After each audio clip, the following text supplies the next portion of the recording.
This module is aimed at supporting individual applicants, but will also be useful for cohort leaders supporting a group of lead practitioners across a whole school or a number of schools. Before starting the module, it would be useful to familiarise yourself with the accreditation site, the handbook and user guide, and for cohort leaders, the downloadable bank of resources, as these will help guide you through the process alongside this module. What are the criteria for the qualities of a lead practitioner? To be successful in your application, you must be practicing at either the extending or transforming and leading level at 7 out of 10 criteria, weighted as shown. The self-assessment process is a professional learning journey, and the process should be as useful as the outcome. Before you continue with this module, you should visit the LP Accreditation application site and complete your self-assessment. We hope that you find the self-assessment useful. As you know, there are 10 criteria you will be assessing yourself at. These are split into 3 areas. Personal attributes: to work successfully with colleagues, to be able to inspire others, not the guru, but open to new ideas. Professional knowledge: we often underestimate our expertise. LPs need a sound research base to their ideas. This can be in the form of action research and does not necessarily mean a PhD thesis. Our LPs generously share resources, ideas through seminars and online. This is highly valued by those in their networks. Understanding the process of leading practice. This puts together the personal skills and the professional knowledge. This is how you lead practice with others.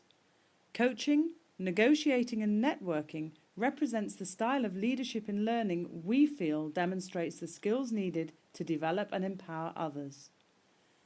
Applicants meeting the coaching criteria at the highest levels will be offered the opportunity to join our database of LP coaches. Now that you have had an opportunity to complete the self-assessment, we hope that you found the process helpful. I think what's really good about the initial self-assessment process is it really makes you think about what you've achieved, what you've been doing, the skills that you've gained, the experiences that you've had, and it makes you really reflect on those. Preparing for your application. Knowing where to begin is sometimes the hardest part. The following film will help support you in your application. The clip shows 2 examples of the sort of conversations you might have with your line manager or lead coach.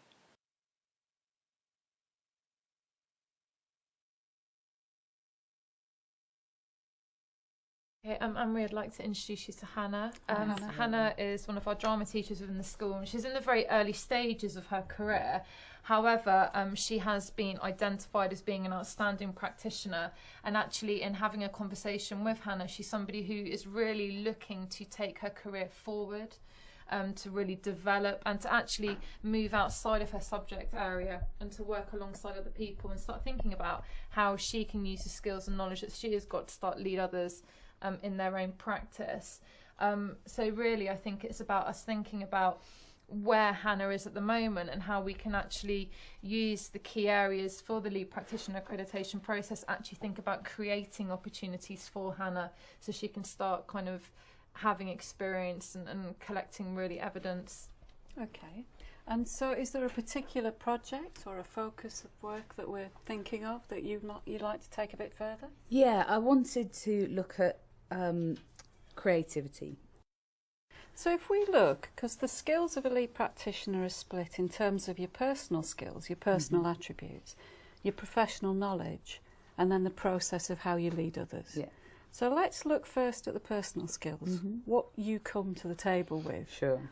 And some of the aspects here, as you can see, we've got communicating and presenting, negotiating and influencing, always a learner, challenging, developing and innovating. So if we think of that project in particular and the opportunities to work beyond your team, as you say, it's a natural progression. How can we actually think about, you know, what would be the way that you could communicate and present your findings or your research? Starting off with an idea, starting off with what we want to achieve. but you know what it is that you're aiming towards. Absolutely. And within that vision, there will be a lot of negotiating and influencing. And I think as well, because obviously it has got this whole school literacy perspective, it will be very important for you that when you're kind of working collaboratively with representatives from the music department, from the art department, that they are all clear about that and that they kind of get on board with it as well, because it could be that obviously for you, because the idea is coming from you, that the literacy is at the heart of it, but you may find that when you're working alongside the others, they might not quite have literacy at the heart of it, and be thinking about how you get that message across, that and that they start to realise actually why I think this is that's happening. why it's important that we must come sort of almost before we've even got to that stage, is have that core idea. And it's about taking people with you. Absolutely. You know, in a peer-led model where you're facilitating that to happen. And that's really encompassing all of the personal skills that we're talking about here. An innovative idea, challenging and developing other people, bringing people with you, communicating and presenting, which could be at a whole staff meeting, as you said, could be a series of meetings, could be one-to-one conversations as we're having now. Because this is about moving someone on in their practice, which will make a huge difference to the students that they teach. And how do we evidence that? And you've got the communicating and presenting. That could be in the form of the inset. You'd be looking at negotiating and influencing colleagues, especially the non-creative types, as you say, in the more traditional manner. You are always a learner, because that's the reason why you're coming into this project. And it's showing how you can evidence that and how you can move people on as well. And the challenging, developing and innovating, starting with a creative idea and passing it on and sharing it to others. How do my moderators know where you're at the point where you can actually have that impact and demonstrate it?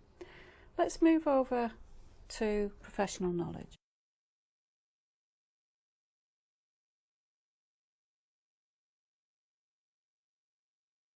Okay, Fan, can we move on now, because I know we wanted to look about the professional knowledge at this session, and I know you've got another project which you have done quite a lot of research on, and some classroom-based research, and we can use that alongside this criteria. Can you tell me a bit about that?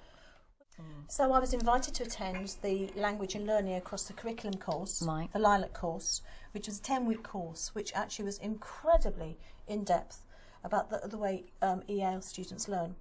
So part of the course was you had to put it into practice, so I used to go back into the classroom on a weekly basis and actually try techniques with my students. And I was quite amazed by the progress that the boys made.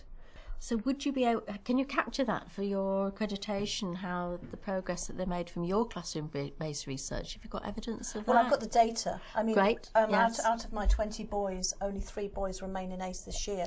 Super. So for the benefit of the accreditation, you can show that you've done your own research, classroom-based research, and that you can show the impact on learners. And then the next stage is how you disseminate that to impact on maybe colleagues in your team or wider. Okay, and I upload all my resources, all my PowerPoints and all my flip charts onto our gateway. Sure. So, and a lot of people are using my resources. So that's one way I disseminate ideas. So can you capture the success by saying, do you know how many use it? Or perhaps you could get a testimonial from your colleagues saying, I've used this and it's been really helpful. Yeah. Just.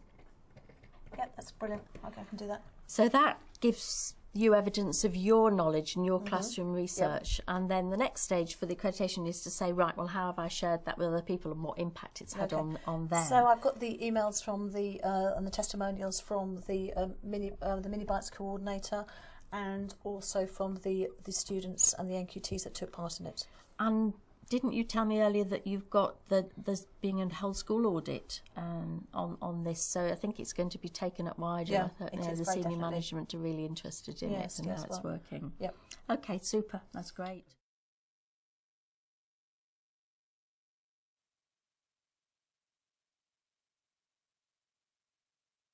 You need to think about the project or projects you have led and how your work has impacted on others. Try these questions to check your understanding so far.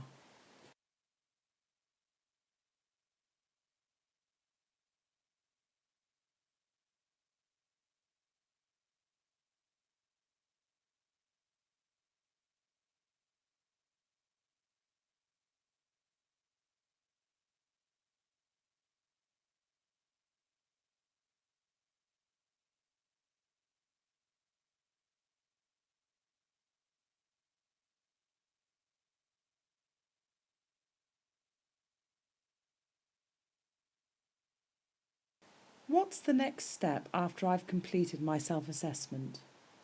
Now you are ready to complete your application. The next step is to complete a supporting statement and provide evidence for each criteria.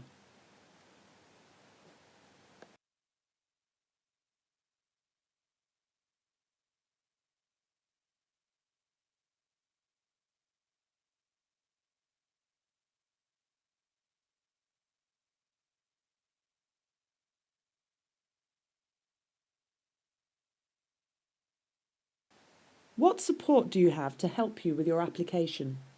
You get the feedback for 2 weeks and they exactly tell you what further evidence do they need and in which criteria. The feedback I received was really, really clear.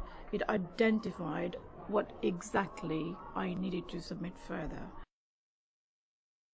The online stuff, excellent. It took me step by step through.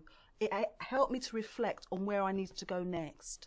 I found the process to be really exciting and it was innovative, especially when I read some of the testimonies written by the colleagues, and it was amazing to see what people had actually written in black and white.